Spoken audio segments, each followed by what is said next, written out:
I hope that everyone can agree that we need to move fast to do something. We need to accelerate European innovation, and we do that with the rest of the world.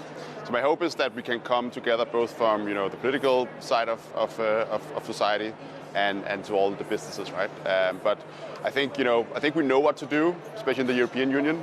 So I think it's great that we get a forum to meet. But I think more than anything, I hope to see that this leads to action, not just talk. So let's talk about Europe's position in AI, because the conversation around the key players in artificial intelligence has really been dominated by US companies, Chinese companies as well, and it feels like Europe's kind of left behind or caught in the middle somewhat as well. We heard overnight President Emmanuel Macron announced a more than 100 billion euro investment around AI and AI infrastructure. So how significant is that in allowing Europe to compete on a global stage? I think it's great, and I think we need to set the right foundations for Europe to thrive as an ecosystem. I do think there are highlights, right? I think the UK, you can challenge that in Europe or not, but as a European region at least, we are starting to see global leaders emerge, and that's the thing we really need. In the past, Europe has been all about expense management for Europe, ride-hailing for Europe. What we're seeing now is that the best AI voice platform, 11 Labs, is out of Europe. One of the best self-driving car platforms, Wave's out of Europe. We're out of Europe on AI video, right?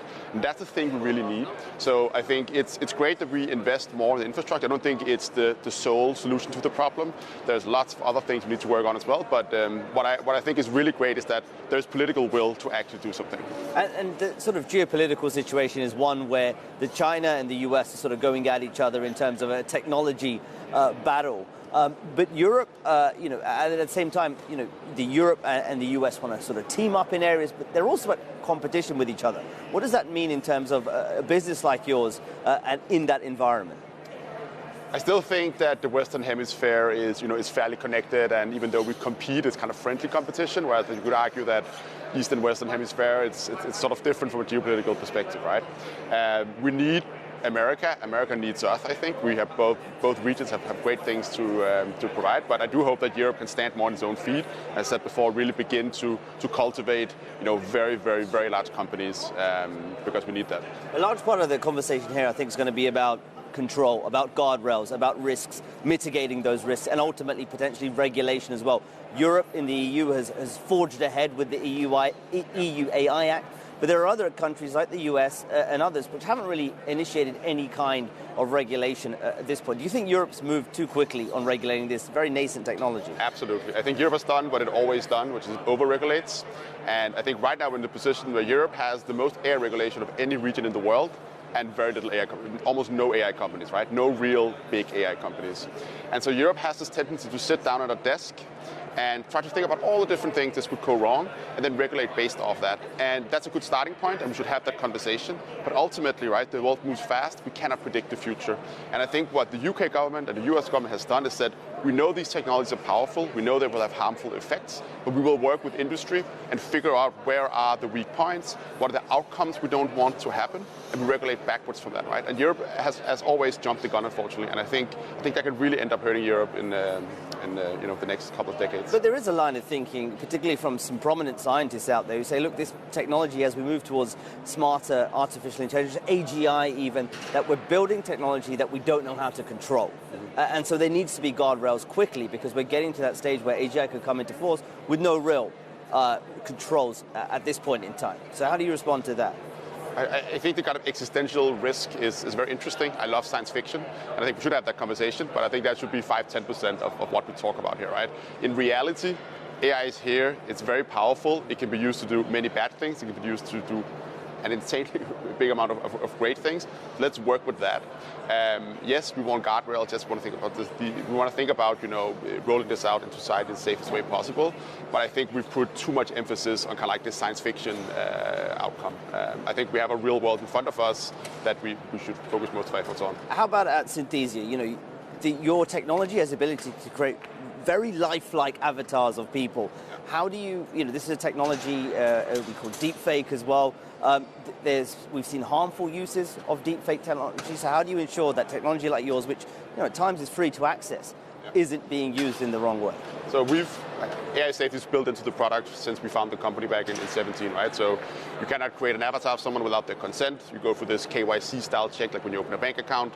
We do content moderation, so before video is actually generated, we check if it matches our content policies, which generally are very restrictive in terms of what kind of content we allow. We're a B2B platform ultimately, right?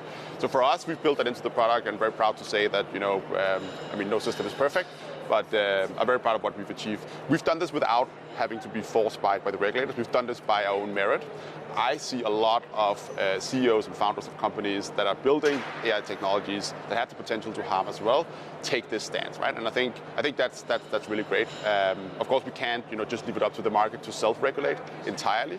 But I actually do think that there's a lot of just inherent kind of goodwill in the ecosystem that people want to build these guardrails. It's just very difficult to regulate because every product is different, right? Doing kind of like blanket regulation for all AI it's really, really hard.